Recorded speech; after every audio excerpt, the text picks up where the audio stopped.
Salut! Alors aujourd'hui dans cette vidéo je vais vous faire la revue du Enchanted Map de Colette Baron-Reid, qui est un oracle qui est sorti en 2011, donc il est sorti avant le Wisdom of the Oracle que je vous ai montré l'autre fois. C'était le seul qui manquait de Colette Baron-Reid dans ma collection en fait, et avant de plus le trouver, ben, je l'ai commandé, surtout que lui il coûte 14 € et des poussières, donc il est vraiment pas cher, puisqu'on a un très bel oracle de 54 cartes et on a une boîte en dur. Il est édité chez Hay House et donc normalement il coûte quand même 19 $. Donc voilà, il est vraiment pas cher pour ce que c'est. Il est vraiment très beau aussi, vous allez voir. Donc hop là, donc on va rester un peu dans le même thème au niveau illustration. On a la même illustratrice, donc Gina Della Grottaglia, qu'on connaît bien maintenant. La carte enchantée en français. Alors je crois qu'à un moment donné il a été traduit, mais il ne l'est plus. Nat d'Angel Taina vous a fait une revue en français, puisque elle l'a elle en français, cet oracle là, et donc ben, moi je le trouve plus en français, donc c'est dommage. Mais ça m'a pas empêché de le prendre, donc voilà, toujours pareil, table des matières, une introduction, blablabla, comment utiliser les cartes, et patati et patata. Donc ça c'est toujours pareil, on va pas rester 2 heures dessus parce que ça peut-être un peu vous gonfler. Hein. Comment lire les cartes, voilà.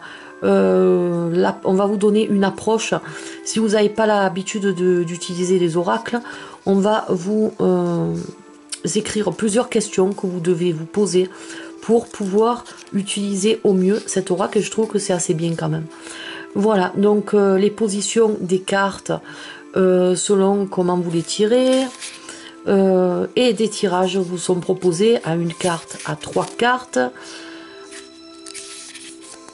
Voilà, expliqué pour tous, donc ça c'est bien.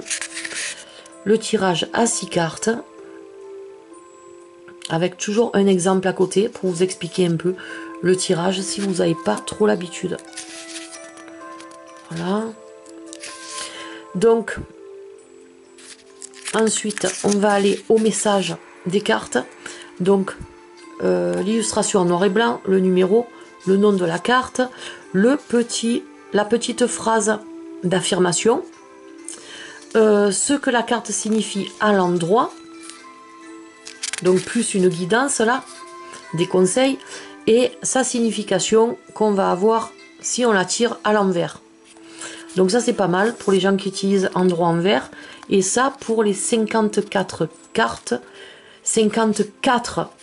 ouais c'est ça, de l'oracle. Je sais pas si j'ai bafouillé ou non. Et ensuite à la fin on va avoir à propos de l'auteur et à propos de l'artiste. Voilà. Hop. Voilà pour le livret qui est assez épais, qui nous rappelle étrangement, je vous dis, le Wisdom of the Oracle. Donc c'est pas mal, hein, franchement c'est pas mal. Dans le livret on a des explications qui sont bien. Les cartes tiennent bien dans la boîte, elles sont pas très grosses. Voilà, on a un format d'oracle.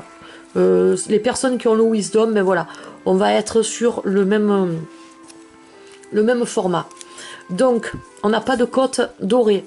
Alors certains, les premières séries avaient des cotes dorées, donc je trouve que ça faisait super beau, ça allait bien avec le contour, comme on voit là, du dos, et même des illustrations. C'est un oracle qui est beaucoup dans le doré, voilà, qui est beaucoup dans le doré, des couleurs chaudes. Donc c'est vrai que là, ben ça fait, malheureusement, je crois qu'il y a eu un problème d'allergie, donc c'est pour ça que les Américains ne mettent plus de doré ni d'argenté sur les bords des cartes. Je trouve que c'est dommage, parce que pour un oracle comme ça, en fait, j'ai l'impression qu'il n'est pas fini, en fait, voilà. C'est le seul reproche que je lui fais. En plus, là, on a, je sais pas si vous voyez bien la vidéo, ça fait comme des petits fils, parce que le jeu est neuf, bon après ça le fera plus, mais voilà, ça fait, on dirait que c'est des petits morceaux de je sais pas quoi, ces filandreux, voilà, ces petits filaments là qu'on tire là, vous voyez, qui restent un peu dans les mains. Donc bon, c'est un détail parce que les cartes sont quand même de très bonne qualité, très rigides, elles sont brillantes, elles sont vraiment très belles. Alors là, j'ai encore... Alors, ça fait 2 revues, là, que je vous fais. Et 2 revues où j'ai le lecteur qui plante, donc ça me gonfle. Alors, donc, tirage endroit en vert possible avec cet oracle. Ça tombe bien parce que on vous le propose dans le livret.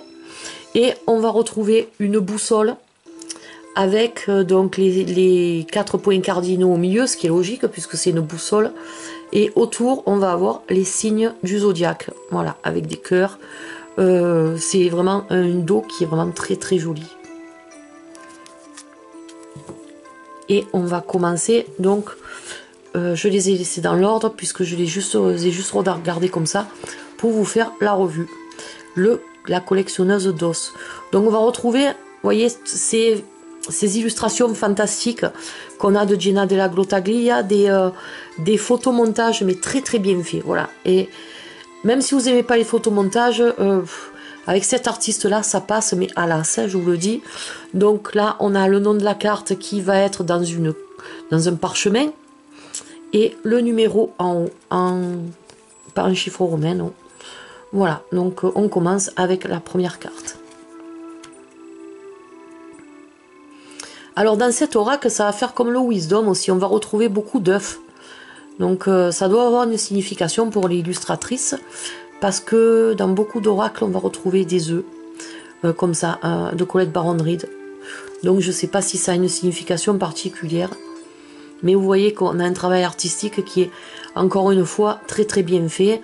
Et je vous dis, c'est un oracle qui est de 2011, donc si vous le voulez vraiment, tardez pas trop peut-être à le prendre, parce que il se peut qu'après vous le trouviez plus, et ce serait dommage, parce que moi ça fait un moment que je l'avais dans ma liste, ça fait beaucoup plus d'un an. Ça fait la première fois que je l'ai vu, ce jeu c'était sur la chaîne de Murgen. Alors elle par contre, elle l'a avec les côtes dorées, et vous allez voir que de suite ça flatte mieux que là. Voilà, c'est dommage.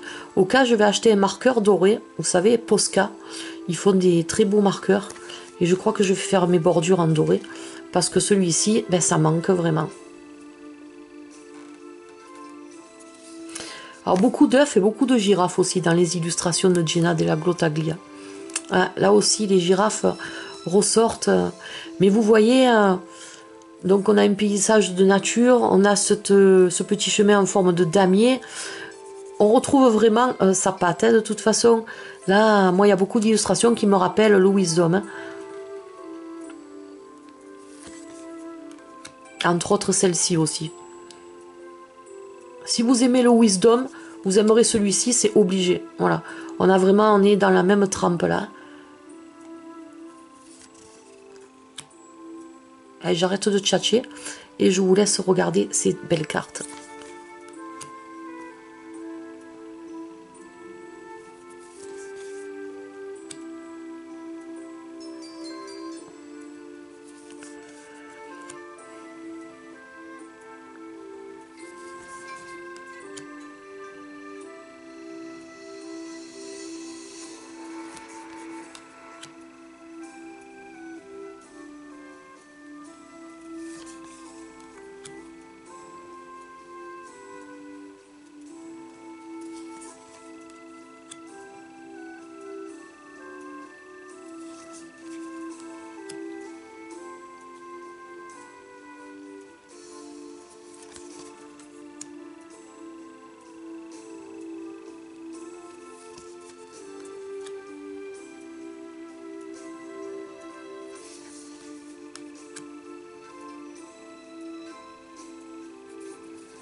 Là aussi, vous voyez, en plus la musique s'est arrêtée, ça tombe bien, je voulais parler. Vous voyez encore le petit renard. Le renard aussi, on le voit dans le Wisdom of the Oracle.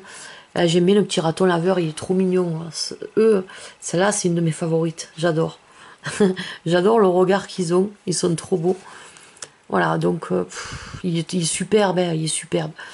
Franchement, vous voyez, cet univers fantastique de ces illustrations, franchement, moi, encore une fois, artistiquement, je trouve qu'elle fait un travail superbe, et j'espère qu'elle continuera à travailler avec elle. Alors, il y a un oracle de Colette Baron-Reid qui est en précommande, qui doit sortir, je crois, au mois de septembre ou octobre, je sais plus, dans ces eaux-là. Et puis, pensez bien que je manquerai pas de le commander. Celui-là, je l'ai pas encore fait, mais ça va pas tarder parce que, ben, il promet, hein, fait encore. Hein. Il promet, et puis, franchement, il a l'air top aussi. Hein. S'il est dans la même trempe que celui-ci et celui qu'elle nous a fait récemment, là, et le Wisdom of the Oracle et tout ça, franchement, je pense que si vous aimez, les gens qui aiment, je pense qu'on va pas être déçus. Hein. Voilà, on va pas être déçus. Parce que moi, j'aime bien, en plus, Colette Baron-Reid, j'aime bien les messages qu'elle fait passer dans ses cartes. Voilà. Et ils sont, que ce soit dans les cartes, les messages des cartes, que ce soit dans les illustrations, on a vraiment des trucs, des trucs magnifiques. Hein. La fameuse boussole qu'on retrouve donc au dos des cartes. Vous voyez? Regardez comme c'est beau ça. Ah, il est magnifique, il est superbe cet oracle. C'est une merveille encore une fois. Voilà, donc franchement, si vous le voulez, allez-y, prenez-le. En plus, 14 € et quelques, franchement, pour ce que c'est. Bon, je pense que quand il est sorti, il faisait pas ce prix-là. Mais même 18 $ à l'époque, c'est vraiment pas cher pour une qualité comme ça. Donc, on a un bon produit de qualité. On n'est jamais déçu par les cartes qu'elle nous fait. Hein, voilà, hein, donc, franchement, je suis trop contente de l'avoir. Donc, celui-ci, j'essaierai de faire un tirage avec... et le tirer avec le Wisdom of the Oracle. Je pense que on va avoir quelque chose de pas mal avec les deux réunis ensemble. Je pense qu'ils vont bien se compléter tous les deux. Voilà, donc ça m'a fait plaisir de vous le montrer, de la voir aussi. Je vous le conseille fortement, vous ne serez pas déçus. Et puis, ben, écoutez, je vous retrouverai pour d'autres vidéos. En attendant, passez une très bonne journée ou soirée. Et puis, à bientôt. Allez, bisous les loulous. Bye bye.